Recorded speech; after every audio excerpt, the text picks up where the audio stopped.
The KTM 790 Adventure R is one of the most hyped up ADV bikes in the game. It looks aggressive, promises Dakar DNA, and shows up in YouTube reviews covered in mud with some guy grinning ear to ear. But here's the thing no one tells you. It's not perfect. Not even close. Behind the orange glow is a list of quirks, flaws, and mechanical WTFs that most buyers only discover after the honeymoon phase. And by then, you're already deep into upgrades, breakdowns, or regret. This isn't about nitpicking. This is about real-world ownership. The kind where you're 1,000 miles from home, your dash freezes, your seat feels like a torture slab, and your throttle response decides to cosplay a light switch. Love the 790R? Good. But if you want to actually live with one, you better listen to this first. Number 1. Unpredictable throttle response and low RPMs. The 790R's engine feels incredible at full send, but at low RPMs, it's a different story. The throttle response can be twitchy, jerky, or flat out unpredictable, especially when you're crawling through technical terrain.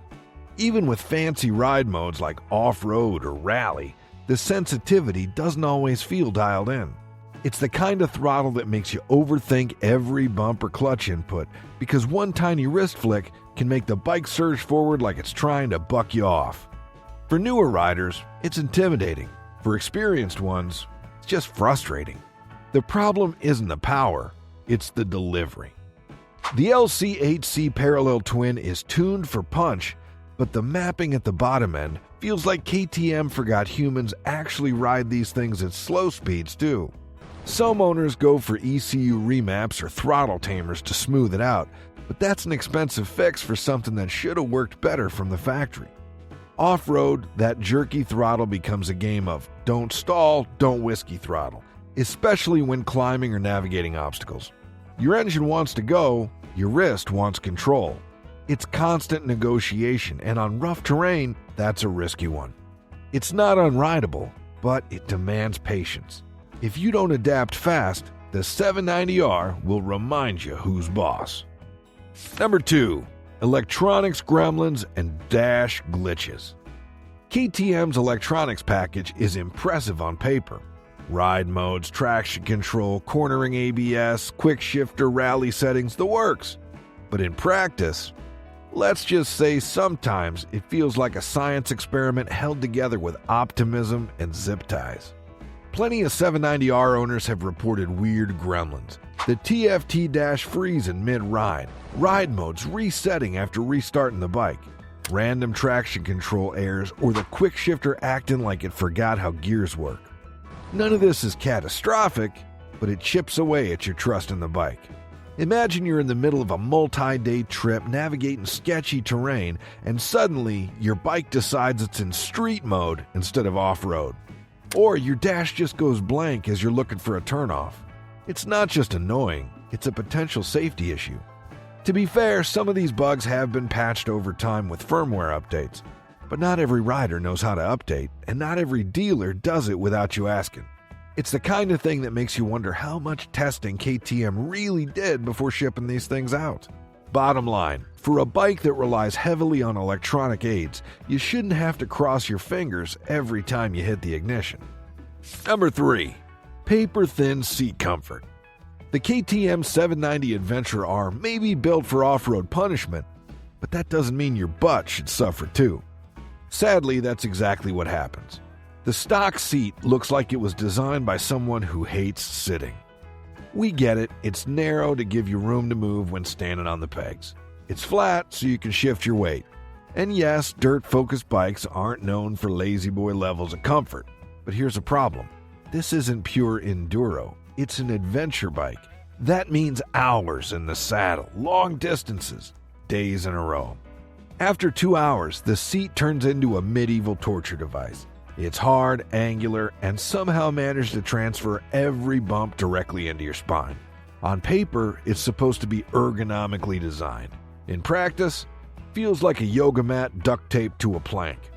Most riders end up swapping it for something aftermarket. Seat Concepts, Corbin, or even the stock seat from the non-R version. Others just suffer in silence. but it's one of the biggest "why didn't they fix this" complaints for the bike. You can forgive a lot of things on an ADV bike, but if your ass taps out before your fuel range does, that's a design flaw. Number 4. Short service intervals for a travel bike. At first glance, the KTM 790R service schedule doesn't look too bad. Oil changes every 15,000 kilometers, 9,300 miles. Valve checks every 30,000 kilometers, or 18,600 miles. Not terrible until you actually start riding them. Adventure bikes are built to rack up miles. They're supposed to cross countries, not just counties. But with the 790R, that valve check creeps up a lot faster than expected, especially if you're doing what the bike begs you to do: go off-road, ride hard, push limits, and cover distance fast. Suddenly, that interval feels like it's coming every few months. And don't even get started on where you're supposed to get it done. A valve check isn't an oil change. It's a time-consuming, expensive procedure. Good luck scheduling that while you're on the road in Patagonia or Northern Africa. You better hope the local mechanic speaks KTM. To make things worse, the LC8C engine isn't exactly known for being a hands-off, self-adjusting sweetheart. Miss your intervals, and you might notice some rough starts or inconsistent performance, or worse. This isn't to say the engine's fragile, it's not. But for a bike that screams, "Ride me across the world," it has surprisingly needy maintenance demands. It's like dating someone adventurous who also needs therapy every 6 weeks. Number 5. Snorkel design that allows water intrusion. The KTM 790R talks a big game about being off-road ready. Dakar DNA, rally-style design, rugged stance, until you hit a water crossing and suddenly realize that air intake snorkel, it's basically a dare. The air intake on the 790R sits relatively high, not high enough to give you real confidence in deep water. Worse, it's positioned in such a way that angled splashes, rapid submersion, or even a good pressure wash can sneak water in where it absolutely shouldn't be. You don't need a flood, just a bad line through a stream, and suddenly your airbox becomes a bathtub. There are documented cases of water intrusion from modest crossings.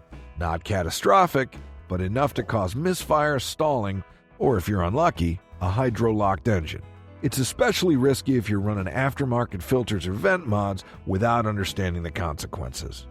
And yes, there are fixes. You can reroute the snorkel, seal the box better, or avoid water entirely. But isn't this supposed to be an adventure bike? The 790R is the type of machine that tempts you to go farther and deeper. But the factory snorkel design is a reminder. Just because a bike looks like it can swim doesn't mean you should take it snorkeling. Number 6. Cheap-looking switchgear. You spend over 10 grand on a purpose-built adventure machine and expect every touch point to feel solid. Then you go to adjust your heated grips or flick your turn signal, and the switchgear feels like it came off a kid's toy. KTM 790R isn't alone here. Many modern bikes cut corners in the button department, but it's still jarring. The plastic switches feel flimsy, the tactile feedback is inconsistent, and in some cases, buttons have been known to stick or fail entirely after prolonged exposure to dust, rain, or just regular use. That's not ideal on a bike designed to be dropped in rivers and flogged down rocky trails. Worse, the control layout isn't exactly intuitive. Gloved hands? Good luck getting a confident press without looking down, and God forbid you try to operate anything while standing up off-road. It might sound petty, who cares how a button? But it matters, because it speaks to KTM's priorities. They nailed the chassis, they nailed the suspension, but the cockpit, where you actually interact with the bike every day, that part feels like an afterthought. In a premium class where competitors offer backlit, waterproof, glove-friendly switchgear, KTM's cost-cutting here is a blemish on an otherwise serious machine. Number 7. Clunky quick shifter on some units. A quick shifter should feel like magic, fluid, effortless, and borderline addictive. On the KTM 790R, it's more of a gamble. Sometimes it's butter smooth, other times it's like kicking a rusty door hinge. The system works decently at high RPMs under aggressive throttle, which makes sense, it's built for sporty riding. But when you're cruising in town, rolling through a village, or navigating tight trails, it can feel awkward or even jarring. Riders have reported rough downshifts, missed upshifts, and occasional lurches that make you wonder if you just broke something. This isn't just a comfort issue. It messes with your confidence. You start second-guessing your inputs. You hesitate when overtaking or shifting mid-corner. That's not something you want on a bike designed for technical terrain and unpredictable roads. And it's not always consistent. Some units are fine, others are downright annoying. It's like a factory lottery. Will yours be smooth or crunchy? And yes, you can always just use the clutch. But if a feature's advertised and you paid for it, it should work. And if KTM had dialed it in properly, it could have been a real advantage over the competition. Instead, it's a footnote. Works, kind of. Not a great look for a premium ADV weapon. Number 8. Fueling issues below 3,000 RPM. The KTM 790R's engine is a riot above 5,000 RPM, but down low, it can be a bit of a drama queen. Below 3,000 RPM, the fueling gets choppy, hesitant, and occasionally unpredictable, especially when cold or paired with an aftermarket exhaust. Throttle inputs that should be smooth and progressive often feel twitchy. You crack the throttle just a little, expecting a gentle response, and instead, the bike lunges forward like it just woke up from a bad dream. Or worse, you roll on and nothing happens. Until it all happens at once. This is particularly frustrating off-road or in technical sections where throttle precision is everything. You don't want to fight your own bike through a tight, rocky climb because it can't decide whether to bog or buck. The cause? It's part emissions compliance, part lean mapping, and part KTM quirk. Some riders solve it with a proper ECU remap or fuel controller. Others just live with it or avoid low RPM riding altogether, which defeats the point of owning a torquey twin. For a bike that prides itself on versatility and off-road mastery, this is a surprisingly glaring flaw. If your dream was tractor-like grunt at crawling speed, well, this isn't that tractor. It's more like a caffeinated goat with mood swings. Number 9. Radiator vulnerability and off-road drops. The KTM 790R markets itself as a hardcore ADV weapon, ready to conquer deserts, trails, and whatever else the wild throws your way. For some reason, they left the radiator area exposed like it's a showroom queen. One tip over, just one innocent low-speed dirt nap, and you're staring at bent fins, cracked mounts, or worse, a leaking cool line. The plastic shrouds should provide some protection. Not enough to handle the kind of drops this bike was supposedly built for. In more cases than you'd expect, riders find themselves stranded or limping home after a simple fall that jammed a rock or a branch into the side of the radiator. It's the kind of weak point that turns an adventure into a breakdown. You can fix it. Aftermarket radiator guards are available and should have been standard, but it's another $100 or more to fix a problem that shouldn't exist on a go-anywhere machine. Bottom line, if you ride this bike like it's meant to be ridden, the radiator needs protection immediately. Otherwise, all that off-road potential comes with a side of fragile. And in the bush, fragile isn't a trait you want anywhere near your cooling system, especially when you're 100 miles from a cell signal. Number 10. Tire size limiting off-road option. On paper, the KTM 790R has all the right numbers. 21-inch front, 18-inch rear, classic ADV spec. But in practice, that rear tire size is a quiet limitation that sneaks up on riders who actually take this bike in a gnarlier terrain. It runs a 150/70/18 rear, which sounds fine until you go tire shopping. Suddenly, your options for truly aggressive, dirt-focused rubber shrink dramatically. Most hardcore off-road knobbies are made for narrower rims, like the 140 size used by dirt bikes and lighter dual sports. The 150 is a more street-oriented size, common on larger ADV machines that spend more time on pavement than in the mud. What does that mean for you? Fewer choices, higher prices, and compromises in performance. You'll either have to settle for less aggressive tread or run a size that doesn't fit quite right. Some riders even downsize to a 140 and live with the squish profile just to get decent off-road grip. It's not the end of the world, but it does mean this supposedly dirt-capable bike isn't as tire flexible as you'd hope. And in off-road riding, tires are half the battle. Without the right rubber, all that fancy suspension and ground clearance won't save you from sliding sideways into a bush. Number 11. Aftermarket support that isn't as vast as Africa Twin or GS. You'd think a bike with ready-to-race DNA would have an army of aftermarket parts ready to transform it into anything you want. But the 790R still plays catch-up compared to the giants like the Africa Twin or the BMW GS when it comes to gear, gadgets, or crash-proof and armor. Yes, the basics are there: skid plates, crash bars, racks. But when you start looking for niche upgrades, field repairable components, or long-haul comfort tweaks, the shelf gets a lot thinner. Try finding the perfect seat that doesn't feel like plywood, or a windscreen that actually cuts buffeting without looking like a science experiment. Not easy. This lack of depth hurts most when you start pushing the bike into more extreme use. Drop it hard off-road? Hope the small crash bar brand you picked hasn't discontinued your part.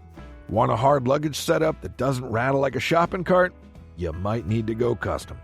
Meanwhile, the Africa Twin and GS have literal ecosystems around them, tested, refined, and field-proven by thousands of around-the-world riders. With the 790R, you're still in the early adopter territory.